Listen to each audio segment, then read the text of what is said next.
Life and Death, Twilight Reimagined by Stephenie Meyer. I own no rights, this is just for entertainment purposes. As we get into Chapter 16, Karine, or Karine, or Karine, or Karen, I actually have no idea how to pronounce this lady's name, but we're just going to leave it up to your imagination. I'm going to end up changing it up here and there, and it's going to be a fun time. Here we go. She led me back to the room that she'd pointed out as Karine's office. She paused outside the door for a second. "Come in," Karine called from the inside. Edith opened a door to a tall room with long windows that stretched the entire height of the walls. The room was lined by bookshelves, reaching to the ceiling and holding more books than I'd ever seen outside a library. Karine sat behind a huge desk. She was just placing a bookmark in the pages of the book she held. The room was how I'd always imagined a college dean's would look. Only Karine looked too young to fit the part.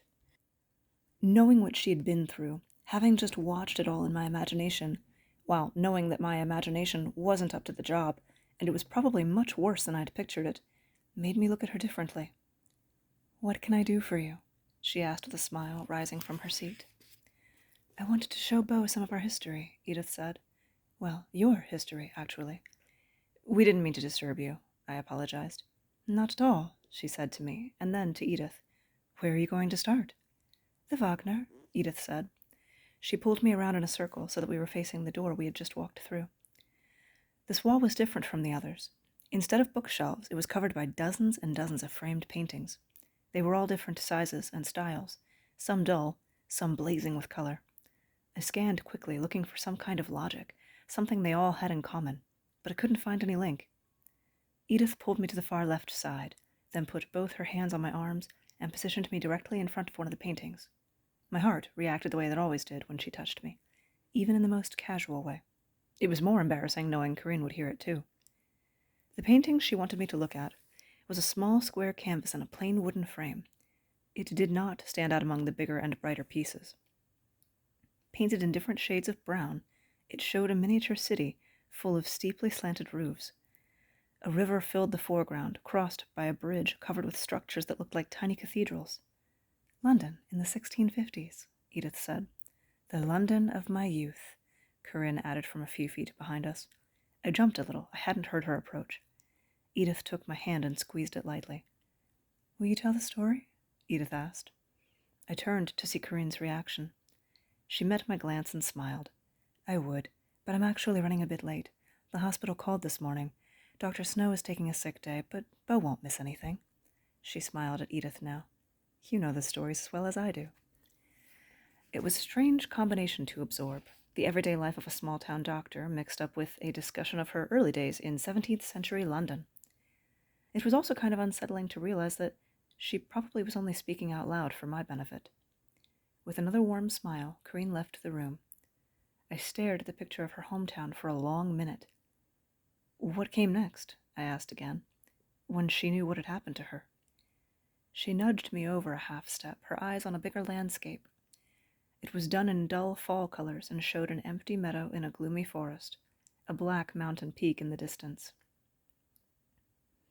"When she knew what she had become," Edith said quietly, "she despaired, and then rebelled. She tried to destroy herself, but that's not easily done." "How?" I didn't mean to say that out loud, but I was so shocked it slipped out. Edith shrugged. "She jumped from great heights. She tried to drown herself in the ocean. But she was young to the new life and very strong. It is amazing that she was able to resist feeding while she was still so new. The instinct is more powerful then. It takes over everything. But she was so repelled by herself that she had the strength to try to kill herself with starvation." "Is that possible?" I asked quietly. "No, there are very few ways we can be killed." I opened my mouth to ask, but she spoke before I could. "So she grew very hungry and eventually weak. She strayed as far as she could from the human populace, recognizing that her willpower was weakening too. For months she wandered by night, seeking the loneliest places, loathing herself.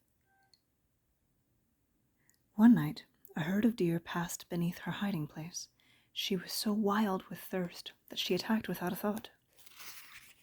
Her strength returned, and she realized that there was an alternative to being the vile monster she feared. Had she not eaten venison in her former life? Over the next months, her new philosophy was born. She could exist without being a demon. She found herself again.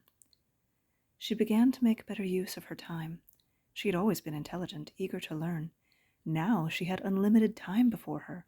She studied by night, planned by day. She swam to France, and she swam to France? People swim the channel all the time, Beau, she reminded me patiently. That's true, I guess. It just sounded funny in that context. Go on. Swimming is easy for us. Everything is easy for you, I muttered. She waited with her eyebrows raised. Sorry. I won't interrupt again, I promise. She smiled darkly and finished her sentence. Because technically, we don't need to breathe. You? No. You promised. She laughed, placing her cold finger against my lips. Do you want to hear the story or not? You can't spring something like that on me and then expect me not to say anything, I mumbled against her finger. She lifted her hand, moving it to rest against my chest. The speed of my heart reacted to that, but I ignored it. You don't have to breathe, I demanded. No, it's not necessary. Just a habit, she shrugged. How long can you go without breathing? Indefinitely, I suppose. I don't know. It gets a bit uncomfortable being without a sense of smell. A bit uncomfortable, I echoed. I wasn't paying attention to my own expression, but something in it made her suddenly serious. Her hand fell to her side, and she stood very still, watching my face. The silence stretched out. Her features turned to stone. What is it? I whispered, carefully touching her frozen face. Her face came back to life, and she smiled a tiny wan smile. I know that at some point, something I tell you, or something you see, is going to be too much. And then you'll run away from me, screaming as you go. Her smile faded. I won't stop you when that happens. I want it to happen, because I want you to be safe. And yet I want to be with you. The two desires are impossible to reconcile. She trailed off, staring at my face. I'm not running anywhere, I promised. We'll see, she said, smiling again. I frowned at her. Back to the story. Karine was swimming to France. She paused, settling into the story again. Reflexively, her eyes flickered to another picture, the most colorful of them all, the most ornately framed, and the largest. It was twice as wide as the door it hung next to. The canvas overflowed with bright figures in swirling robes, writhing around long pillars and off marbled balconies. I couldn't tell if it represented Greek mythology, or if the characters floating in the clouds above were meant to be biblical. Karine swam to France and continued on through Europe to the universities there. By night, she studied music, science, medicine, and found her calling, her penance, in saving lives, human lives. Her expression became reverent. I can't adequately describe the struggle. It took Karine 2 centuries of torturous effort to perfect her self-control. Now she is all but immune to the scent of human blood, and she is able to do the work she loves without agony. She finds a great deal of peace there at the hospital. Edith stared off into space for a long moment. Suddenly she seemed to remember the story. She tapped her finger against the huge painting in front of us. She was studying in Italy when she discovered the others there. They were much more civilized and educated than the wraiths of the London sewers. She pointed up to a comparatively dignified group of figures painted on the highest balcony, looking down calmly on the mayhem below them. I looked carefully at the little assembly and realized, with a startled laugh, that I recognized the golden-haired woman standing off to one side. Solimena was greatly inspired by Karine's friends. He often painted them as gods. Edith laughed. Sulpicia, Marcus, and Athenadora, she said, indicating the other 3. Nighttime patrons of the arts. The first woman and man were black-haired. The second woman was pale blonde. All wore richly colored gowns, while Karine was painted in white. What about that one? I asked, pointing to a small, nondescript girl with light brown hair and clothes. She was on her knees, clinging to the other woman's skirts, the woman with the elaborate black curls. "Melee," she said. "A servant, I suppose you could call her. Sulpicia's little thief." What happened to them? I wondered aloud, my fingertip hovering a centimeter from the figures on the canvas. "They're still there," she shrugged, "as they have been for millennia. Karine stayed with them only for a short time, just a few decades. She admired their civility, their refinement, but they persisted in trying to cure her aversion to her natural food source, as they called it. They tried to persuade her, and she tried to persuade them, to no avail. Eventually, Karine decided to try the new world. She dreamed of finding others like herself. She was very lonely, you see. She didn't find anyone for a long time. But as monsters became the stuff of fairy tales, she found she could interact with unsuspecting humans as if she were one of them. She began working as a nurse. Though her learning and skill exceeded that of the surgeons of the day, as a woman she couldn't be accepted in another role. She did what she could to save patients from less able doctors when no one was looking. But though she worked closely with humans, the companionship she craved evaded her.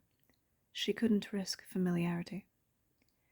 When the influenza epidemic hit, she was working nights in a hospital in Chicago. She'd been turning over an idea in her mind for several years, and she had almost decided to act. Since she couldn't find a companion, she would create one. She wasn't sure which parts of her own transformation were actually necessary, and which were simply for the enjoyment of her sadistic creator, so she was hesitant. And she was loath to steal anyone's life the way hers had been stolen. It was in that frame of mind that she found me. There was no hope for me.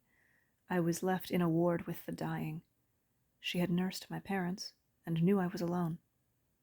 She decided to try. Her voice, nearly a whisper now, trailed off. She stared unseeingly through the long windows. I wondered which images filled her mind now, Karine's memories or her own. I waited. She turned back to me, smiling softly. "And now we've come full circle." "So you've always been with Karine?" "Almost always." She took my hand again and pulled me back out into the hallway. I looked back toward the pictures I couldn't see anymore, wondering if I'd ever get to hear the other stories. She didn't add anything as we walked down the hall, so I asked, "Almost?" Edith sighed, pursed her lips, and then looked up at me from the corner of her eye. "You don't want to answer that, do you?" I said. It wasn't my finest hour. We started up another flight of stairs. "You can tell me anything." She paused when we got to the top of the stairs and stared into my eyes for a few seconds. "I suppose I owe you that. You should know who I am." I got the feeling that she was saying now. What she was saying now was directly connected to what she had said before, about me running away screaming. I carefully set my face and braced myself. She took a deep breath. "I had a typical bout of rebellious adolescence. About 10 years after I was born, created, whatever you want to call it. I wasn't sold on Karine's life of abstinence, and I resented her for curbing my appetite. So, I went off on my own for a time." "Really?" This didn't shock me the way that she thought it would. It only made me more curious. "That doesn't repulse you?" "No." "Why not?" "I guess it sounds reasonable." She laughed one sharp laugh, and then started pulling me forward again, through a hall similar to the one downstairs, walking slowly. From the time of my new birth, I had the advantage of knowing what everyone around me was thinking, both human and non-human alike. That's why it took me 10 years to defy Karine. I could read her perfect sincerity, understand exactly why she lived the way she did. It only took me a few years to return to Karine and recommit to her vision. I thought I would be exempt from the depression that accompanies a conscience. Because I knew the thoughts of my prey, I could pass over the innocent and pursue only the evil. If I followed a murderer down a dark alley where he stalked a young girl, if I saved her, then surely I wasn't so terrible. I tried to imagine what she was describing. What would she have looked like, coming silent and pale out of the shadows? What would the murderer have thought when he saw her? Perfect, beautiful, more than human. Would he even have known to be afraid? But as time went on, I began to see the monster in my eyes. I couldn't escape the debt of so much human life taken, no matter how justified, and I went back to Karine and Ernest. They welcomed me back like the prodigal. It was more than I deserved. We'd come to a stop in front of the last door in the hall. "My room," she said, opening it and pulling me through. Her room faced south with a wall-sized window like the great room below. The whole back side of the house must be glass.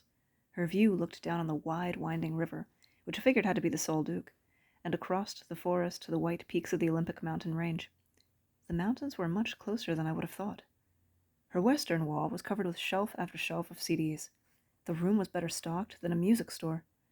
In the corner was a sophisticated-looking sound system, the kind I was afraid to touch because I was sure I'd break something. There was no bed, only a deep black leather sofa. The floor was covered with thick gold-colored carpet. The walls were upholstered with heavy fabric in a slightly darker shade. "Good acoustics?" I guessed. She laughed and nodded. She picked up a remote and turned the stereo on. It was quiet, but the soft jazz number sounded like the band was in the room with us. I went to look at her mind-boggling music collection. "How do you have these organized?" I asked, unable to find any rhyme or reason to the titles. By year, and then by personal preference within that frame," she said absently. I turned, and she was looking at me with an expression in her eyes that I couldn't read. "What?" "I was preparing to feel relieved, having you know everything, not needing to keep secrets from you. But I didn't expect to feel more than that. I like it. It makes me happy." She shrugged and smiled. "I'm glad," I said, smiling back. I'd worried that she might regret telling me these things. It was good to know that that wasn't the case. But then, as her eyes dissected my expression, her smile faded and her eyebrows pulled together. "You're still waiting for the running and the screaming, aren't you?" I asked. She nodded, fighting a smile. "I really hate to burst your bubble, but you're just not as scary as you think you are. I honestly can't imagine being afraid of you," I said casually. She raised her eyebrows, and then a slow smile started spreading across her face. "You probably shouldn't have said that," she told me. And then she growled, a low sound that ripped up the back of her throat and didn't sound human at all. Her smile got wider until it changed from a smile into a display of teeth. Her body shifted, and she was half crouched, her back stretched long and curved in like a cat tensed to pounce. Edith?" I didn't see her attack. It was much too fast. I couldn't even understand what was happening. For half a second I was airborne, and the room rolled around me, upside down and then right side up again. I didn't feel the landing, but suddenly I was on my back, on the black couch, and Edith was on top of me, her knees tight against my hips, her hands planted on either side of my head so that I couldn't move, and her bared teeth just inches away from my face. She made another soft noise that was halfway between a growl and a purr. "Wow," I breathed. "You were saying?" she asked. That you are a very, very terrifying monster?" She grinned. "Much better. And that I am so completely in love with you." Her face went soft, her eyes wide, all the walls down again. "Beau," she whispered. "Can we come in?" a low voice asked from the door. I flinched and probably would have smacked my forehead against Edith's if she hadn't been so much faster than I was. In another fraction of a second, she'd pulled me up so that I was sitting on the sofa and she was next to me, her legs draped over mine. Archie stood in the doorway, Jessamine behind him in the hall. Red started creeping up my neck, but Edith was totally relaxed. "Please," she said to Archie. Archie didn't seem to have noticed that we were doing anything unusual. He walked to the center of the room and folded himself onto the floor in a motion so graceful it was kind of surreal. Jessamine stayed by the door, and, unlike Archie, she looked a little shocked. She stared at Edith's face, and I wondered what the room felt like to her. "It sounded like you were having Beau for lunch," Archie said, "and we came to see if you would share." I stiffened until I saw Edith grin. Whether because of Archie's comment or my reaction, I couldn't tell. Sorry, she replied, throwing a possessive arm around my neck. I'm not in a mood to share. Archie shrugged. Fair enough. Actually, Jessamine said, taking a hesitant step into the room, Archie says it's going to be a real storm tonight, and Eleanor wants to play ball. Are you game? The words were all normal, but I didn't quite understand the context. It sounded like Archie might be a little more reliable than the weatherman, though. Edith's eyes lit up, but she hesitated. Of course you should bring Beau, Archie said. I thought I saw Jessamine throw a quick glance at him. Do you want to go? Edith asked. Her expression was so eager that I would have agreed to anything. Sure. Where are we going? We have to wait for Thunder to play ball. You'll see why, she promised. Should I bring an umbrella? All three of them laughed out loud. Should he? Jessamine asked Archie. No, Archie seemed positive. The storm will hit over town. It'll be dry enough in the clearing. Good, Jessamine said, and the enthusiasm in her voice was unsurprisingly catching. I found myself getting excited about the idea, though I wasn't even sure what it was.